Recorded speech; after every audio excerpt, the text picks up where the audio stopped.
Kalau ini adalah urutan level 1, 2, 3, 4, di mana 1 itu paling tinggi.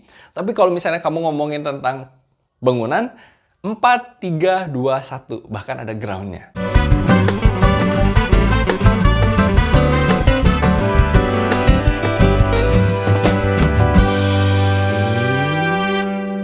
Halo, ketemu lagi dengan Belajar Public Speaking di segmen Berdili, belajar dari ahli. Kali ini kita akan belajar dari salah seorang ahli dan seorang calon presiden lagi nih yang kamu pasti sudah pernah melihat atau sangat mengenal gitu ya, karena sering berseliweran di sosial media. Dan beliau adalah Bapak Ganjar Pranowo. Kembali kami akan mengingatkan bahwa video yang kami sajikan ini adalah video yang fungsinya atau niatnya adalah untuk belajar. Kami tidak ada berafiliasi dengan partai politik manapun. Dan kami semua bertujuan untuk mencerdaskan teman-teman semua mengenai public speakingnya ya. Jadi jangan lihat dari sisi politik atau isi dari apa yang dikatakan atau diceritakan. Tapi kita belajar dari teknik-teknik public speakingnya. Dan hari ini kita akan ngebahas tentang Bapak Ganjar Pranowo, dan di video ini beliau sedang menjadi bintang tamu dan formatnya adalah bisa dibilang semi formal gitu, bahkan informal karena beliau menjadi narasumber untuk dialog. Nah, ini berbeda dengan video-video yang lainnya di mana beliau berpidato. Nah, kalian bisa belajar sesuatu bagaimana supaya kita bisa public speaking tetapi dalam menjadi narasumber dialog. Tanpa lama-lama lagi, kita nonton video yang pertama ya. 20 menit. Karena katanya tadi Jakarta pagi hujan gitu. Oh, saya kira tadi mampir ke Keraton Agung Sejagat, enggak? Ya, kemarin sudah saya cek, itu kampung bapak saya. Oh, begitu. Bapak ibu saya aslinya Purworejo. Jadi saya tanya, ini kerajaan atau keraja-rajaan? Nah, gitu. Maka saya bilang kemarin, saya tulis di Twitter saya, tadi saya mention pagi-pagi Mbak Uni sampai sini. Bapak Ibu, tolong kalau ada mendirikan kerajaan baru di Jawa Tengah, saya dikabari dulu. Yang dari Jawa Tengah boleh angkat tangan? Oh, banyak. Oke. Makasih. Kita cut di sini. Hal yang bisa teman-teman perhatikan, beliau ini pada saat pertama kali datang, terus tanya jawab. Seperti biasa, seorang tokoh yang baik, dia akan suka untuk yang namanya jokes gitu ya, atau bercanda. Nah, bercandaan ini yang pasti akan mencairkan suasana. Tentu, kalau kita ngelihat ini ada seorang pembicara, dan pembicara itu kayaknya aduh galak banget nih. Kayaknya ini pembicaranya kayaknya sombong nih. Males ya, pasti ya. Kita tidak akan ada keinginan untuk ngedengerin dia. Tapi dengan kita bercanda-bercanda seperti ini, kita akan bisa mencairkan suasana, langsung ice breaking. Dan yang namanya audiens pasti langsung cair dan wah ini lucu nih, kayaknya saya akan seru nih selama saya menonton dialog dari tokoh tersebut. Oleh karena itu, kalau bisa kalian yuk kita pakai isu-isu terbaru. Jadikan bercandaan yang umum. Nah, ini memang tidak gampang. Ini adalah salah satu skill yang harus kalian asah terus, tentu dengan tetap up to date gitu ya. Sosial media itu ada gunanya loh, supaya kita update dengan apa yang terjadi. Apalagi kalau kalian memang menjadi pembicara, kalian harus update terus. Ya baca berita lah kalau nggak suka sosial media gitu ya. Supaya kalian bisa relevan dengan apa yang diomongin. Dan itu adalah kunci yang sangat bagus untuk ngebuka pembicaraan, untuk ngebuka sebuah presentasi atau dialog seperti ini. Nah, hal yang kedua, sebelum video ini di-cut, adalah beliau mengajak untuk siapa di sini yang dari Jawa Tengah gitu ya. Pada saat kita minta angkat tangan, yuk siapa di sini yang berasal dari Jawa Tengah? Beda dengan siapa di sini yang berasal dari Jawa Tengah. Bedanya di mana? Pada saat kita meminta sesuatu, kita contohkan. Oh, kalau misalnya saya berasal dari Jawa Tengah, apa yang harus saya lakukan?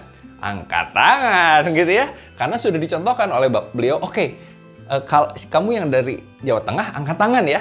Angkat tangan seperti ini, karena kan kadang-kadang bingung, angkat tangan atau saya harus berdiri, apakah saya harus angkat kedua tangan atau saya teriak, saya kan bingung gitu ya. Jadi Bapak Ganjar bilang, oh ya sudah, angkat tangan. Nah, dengan cara seperti ini akan lebih mudah dan akan supaya orang itu lebih terpancing karena kita mengajak, yuk angkat tangan yuk. Berbeda dengan, ayo siapa yang di sini yang dari Jawa Tengah? Nggak jelas ya beritanya seperti apa ya. Hal yang menarik dan hal yang bisa kamu praktekkan dari Bapak Ganjar Pranowo. Mengandung itu ketabrak becak. Oh, Nggak enak banget ya. Oh, Orang iya. kampung periksa ke rumah sakit tabrak becak. Terus kemudian, kemudian saya lahir, pas lahir sakit-sakit terus. Pernah mau dibawa ke rumah sakit itu, dulu kan bus, saya lahir di Tawangmangu di lereng Gunung Lawu, ke Karanganyar. Karanganyar tahu kan? Bupati saya yang kemarin beli Rubicon. Ngiri ya? Nggak usah, nggak apa-apa. Nah, Oke, gini. Yang namanya jadi seorang pembicara dan kita harus humble. Pada saat ada kesempatan untuk dialog dan duduk, alangkah lebih baik kalau kita maju agak sedikit ke depan. Gesturnya adalah posisi kita ada kayak mau berdiri. Nah, apa maksudnya? Kalau kita, misalnya kamu sedang ngobrol nih dengan seseorang, terus kamu manggil dia, hey Roy, misalnya gitu ya. Misalnya saya, kamu ngobrol dengan saya. Terus saya sedang duduk. Terus, hey Roy, gimana kabar kamu? Terus saya duduk aja. Oh iya baik, gimana kamu? Enak nggak? Nggak enak kan ya? Jadi sebenarnya alangkah lebih baik kalau misalnya pada saat orang lain sedang posisinya berdiri, kamu juga ikut berdiri. Kenapa? Karena pada saat kita berdiri, kita menghormati. Ada yang disebut dengan standing applause kan? Di mana orang itu akan lebih terhormat, akan merasa dihargai kalau kita ikut berdiri. Menghargai orang tersebut. Oleh karena itu, Bapak Ganjar tidak nyandar. Apalagi nyandar gitu ya duduknya. Tapi dia agak berdiri, posisi agak mau berdiri sedikit. Yang selanjutnya pasti kita ngomongin tentang gestur. Gestur beliau memang sangat bagus, bisa dibilang. Dia ngomongin tentang lereng Gunung Lawu gitu ya, turun ke Karanganyar. Sudah nggak perlu diragukan lagi, gesturnya emang pasti bagus supaya orang tahu, oh Gunung Lawunya di lereng, berarti di gunung banget gitu ya. Oh turun, oh Karanganyar tuh di bawah. Saya nih sebagai orang Bandung dan tidak pernah ke daerah Gunung Lawu, saya nggak tahu, oh Gunung Lawu tuh berarti tinggi ya. Nah, dengan cara gestur seperti ini. Mari kita lanjutkan lagi, kamu bisa praktekin ya. siapa yang gampang Anda hubungi? 1 kades atau lurah, 2 camat, 3 bupati wali kota, 4 gubernur. Mengejutkan. Gubernur. Iya. Si kades ini ngapain aja? Si camat ini ngapain? Saya ambil sampling 1. Oke. Di gestur yang selanjutnya, teman-teman, saya sudah pernah mengajarkan beberapa kali bahwa kita tuh bisa menggunakan gestur seperti ini. 1, 2, 3, 4. Ini bisa menunjukkan 1, 2, 3, 4. Sama. Kalau ini kita menggunakan jari, tapi kita menggunakan 1, 2, 3, 4. Bedanya apa sih? 1, 2, 3, 4 ini bisa dikatakan ini adalah sebuah urutan saja, tanpa ada level. Tetapi kalau 1, 2, 3, 4. 1 ini berarti posisinya lebih tinggi dibanding 2. Atau 3, atau 4. Nah, urutannya adalah 1-nya tertinggi. Beda halnya dengan gini. Kalau misalnya kamu ngomongin tentang, oke, kemarin saya pergi ke hotel. Dan saya tidur di lantai 4. 3, 2, 1. Dan lobby itu berada di lantai ground. Di bawah. Beda ya. Kalau ini adalah urutan level 1, 2, 3, 4, di mana 1 itu paling tinggi. Tapi kalau misalnya kamu ngomongin tentang bangunan, 4, 3, 2, 1. Bahkan ada groundnya. Urutannya berbeda. Kenapa? Kalau kita menggunakan gestur, orang akan lebih paham, oh oke, 1, 2, 3, 4. Berarti yang paling tinggi itu posisinya 1 ya. Atau posisinya 1 itu paling rendah. Dari gesturnya Pak Ganjar menunjukkan bahwa oke, yang pertama itu pasti kades gitu ya, karena urutan pertama. Tapi yang menarik adalah kalau sudah tidak digubris oleh 3 level di atasnya, yang sebelumnya gitu ya, dia akan menghubungi gubernur yang keempat. Nah, yang selanjutnya ada gestur saya ambil gitu ya. Dan yang saya suka sebenarnya Bapak Ganjar itu selalu menggunakan intonasi dan ekspresi yang penuh emosi. Ini kemana? Nah gitu kan, nadanya dimainkan. Nggak cuman nadanya dimainkan, tidak seperti itu. Tapi dia ngomong ini kemana? Bukan sekedar cuman bertanya, ini kemana? Beda ya, tetapi dia menggunakan rasa kesal. Dia benar-benar menekankan dengan nada yang menekankan dan juga pelan-pelan. Nah, ini bisa kamu gunakan juga pada saat kamu presentasi, pakai emosi kalau memang kamu ingin mengeluarkan emosi atau membagikan emosi dari apa yang kamu perhatikan. Oke, kita lanjutkan lagi. Kemudian Jepara menjadi industrinya berkembang dan beli. Apalagi ASN yang perempuan, belinya pasti yang murah. Ada Ketawa itu pelaku itu. Cewek itu daripada beli satu mahal, lebih baik beli murah banyak. Katanya begitu. Betul ya? Kamu bisa yang namanya berinteraksi. Dan Pak Ganjar, kalau misalnya kamu perhatikan, banyak sekali jokes ya, banyak sekali yang namanya bercandaan. Jadi dia memperhatikan gitu, apa yang diperhatikan. Sebenarnya jokes itu gampang banget kalau misalnya kita nggak usah bikin sebuah cerita lucu atau konyol, tetapi hal yang kita anggap lucu di dalam kehidupan sehari-hari. Tapi yang namanya sense of humor harus ada yang namanya latihan. Kita harus asah gitu ya. Kita harus agak nyeleneh, kreatif sedikit. Kalau misalnya kamu pengen belajar tentang creativity, kamu bisa cek channel saya yang lainnya, kamu bisa belajar tentang creativity sana. Oke, kita lanjutkan lagi ya tentang Pak Ganjar. Yang menarik adalah dia bertanya kepada audiens, bener ya Mbak ya? Wah. Terus pada saat audiensnya tertawa, nah dia membalikan lagi. Ini bukan hal yang mudah. Jadi pada saat dia kan agak semacam mengejek gitu ya. Wah, kalau mbak-mbak ASN itu beli bajunya sedikit harganya murah tapi banyak gitu. Wah, ketawa. Tuh kan ketawa. Itu kayak kita ngerosting audiens. Posisinya ini nggak gampang. Kalau kalian memang bukan orang yang punya posisi yang tinggi gitu ya, atau wibawa, kamu ngerosting, apa ya maksudnya? Kamu menghina saya, malah tersinggung. Hati-hati. Di sini posisinya Pak Ganjar adalah seorang gubernur dan dia adalah bintang tamu, jadi sah-sah aja lah untuk bercandain ya. Hati-hati dalam menggunakan roasting audience. Dari 9% sekarang sama Pak Presiden diturunkan menjadi 7% sama persis punya kami. wow. Bulan lalu diturunkan lagi 6% nasionalnya. Kami belum berani turun. Nah yang 2% itu kami mencari kawan-kawan donatur, filantropis yang mbok duitmu ditaruh di sini. Nah, kembali ini kita bisa gunakan ini yang namanya 9% ke 7%. Oke, 9% ke 7%. Oh, berarti turun ya. Maksudnya bahwa 10% semakin besar persentasenya itu adalah nilai yang buruk. Dan kita menginginkan nilai yang lebih rendah. Berbeda dengan misalnya kamu ngomongin diskon ya kan. Kalau misalnya kamu ngomong diskon, ya kita saat ini diskonnya 5%. Tapi nanti kalau bulan Ramadan diskon kita jadi 50%. 5% jadi 50%. Itu kan naik gitu ya, meningkat jadi lebih tinggi nilainya. Itu yang kita cari. Tapi kalau 9%, 7%, nah kita cari bahwa posisinya 9%, 7% itu menurun. Oke? Yang selanjutnya yang kalian bisa perhatikan adalah ya mencari filantropis. Nah, ini kan berarti sebenarnya adalah sebuah gestur mengajak. Bisa dilihat tangan meminta, guys. Nggak pernah salah posisi seperti ini. Kecuali kalian memang posisinya adalah seorang pemimpin dan kalian ingin menerapkan yang namanya otoritas. Tapi kalau misalnya kalian seperti ini, nah ini boleh. Ini adalah posisi gestur meminta supaya merendahkan diri. Nah, jadi kami meminta nih filantropis yang ada di sini merendahkan diri ya. Itu adalah gestur yang bagus dan dia adalah seorang gubernur posisinya. Pasti rasanya, waduh, saya jadi merasa nggak enak gitu ya. Seorang gubernur meminta kepada kita dan merendahkan diri. Gestur yang humble. Lalu nyoleklah orang salah satu dari belakang.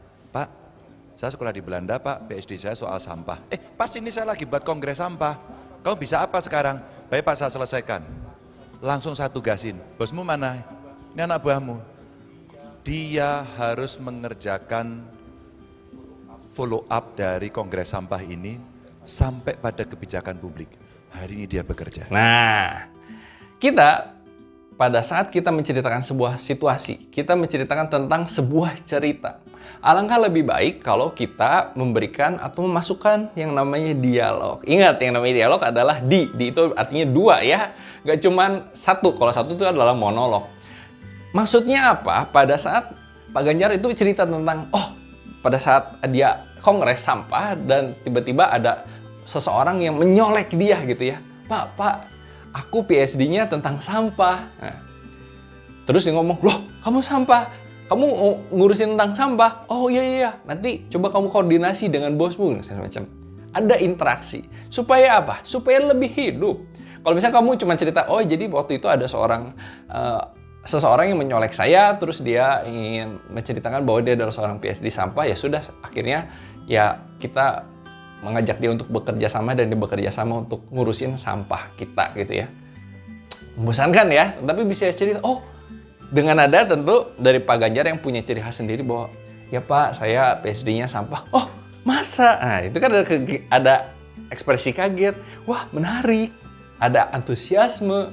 Walaupun sebenarnya kondisi pada saat kenyataan tidak seperti itu ya. Tetapi dia membawakannya menarik dan diisi dengan emosi. Nah, ini penting banget supaya kamu bisa bikin orang lain tertarik dengan cerita kamu ya. Satu lift, emang saya hantu. Dia mau masuk, ada Pak Gubernur nggak lari, malah lari. Langsung bilang, sini, masuk. Begitu masuk itu dia gini. Gitu Mas. Maka saya bilang, saya peluk, di mana dinasnya? Saya di bagian ini ya Pak. Oh urusi apa ini? Ini mau kemana? Mau ke sana. Bos Masih nggak? Kita main bos Masih kok. Oh baik Pak, iya di depan gubernur gitu. Terus kita kerjain kadang-kadang. Nah dengan cara itu. Kembali, kamu bisa lihat yang namanya teknik storytelling seseorang itu bisa sangat membuat presentasinya tidak membosankan. Dengan cara teknik storytelling dari Pak Ganjar tadi cerita, oh iya pada saat itu ketemu masuk lift, terus tiba-tiba ada ASN mau masuk dan dia melihat saya dan ASN tersebut langsung takut, gak berani. Wah, padahal Pak Ganjar ngisangin, yuk masuk aja gitu ya.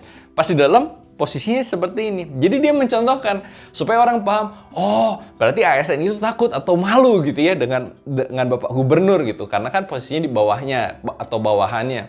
Nah, dengan Pak Ganjar mencontohkan seperti ini, kita melihat bahwa ini sebuah cerita atau dongeng yang interaktif. Kamu pasti ingat lah, waktu saat kita kecil gitu ya, sering didongengkan oleh orang tua atau guru kita, di mana dongeng itu nggak cuma cerita doang ya. Jadi pada suatu hari ada si kancil dan dia bertemu dengan singa yang luar biasa hebat. Tidak seperti itu kan? Tapi cerita yang menarik, yang pada saat kita kecil, guru kita ngomong, ada si kancil yang sangat cerdik. Berarti kancilnya sepertinya lincah. Dan dia bertemu dengan seekor singa yang menyeramkan. Jadi kita bisa membayangkan, ingat, imajinasi manusia itu tidak terbatas dan yang bikin menarik adalah imajinasi kita. Oleh karena itu kita bisa bridging, kita bisa mengajak orang untuk berimajinasi supaya bisa membayangkan apa yang terjadi. Akhirnya muncul nih gambar-gambar dalam pikiran kita dan kita nggak akan membosankan, nggak akan terasa bosan mendengarkan presentasi yang seperti itu. Kamu bisa gunakan teknik ini. Dan itu teknik storytelling tentu dengan gestur yang menarik. 7 Pak. Ya mahasiswa tuntutan 7. Waktu demo dulu saya diajari tuntutan harus tunggal. Maka saya kemarin bilang, siapa mau kursus demo dengan saya? Kalau mau menekan political pressure, tuntutannya tunggal dan jangan pernah bergeser. 7 tidak fokus. Di video ini beliau cerita tentang bagaimana dia berinteraksi dengan para mahasiswa yang berdemo gitu ya. Terus dia ngomong, wah 7 tidak fokus. 1. Nah ingat, boleh nggak guys? Ada yang mengajarkan, wah tidak boleh nunjuk. No, tapi kita menunjukkan ini angka 1. Why not? Tidak apa-apa. 1.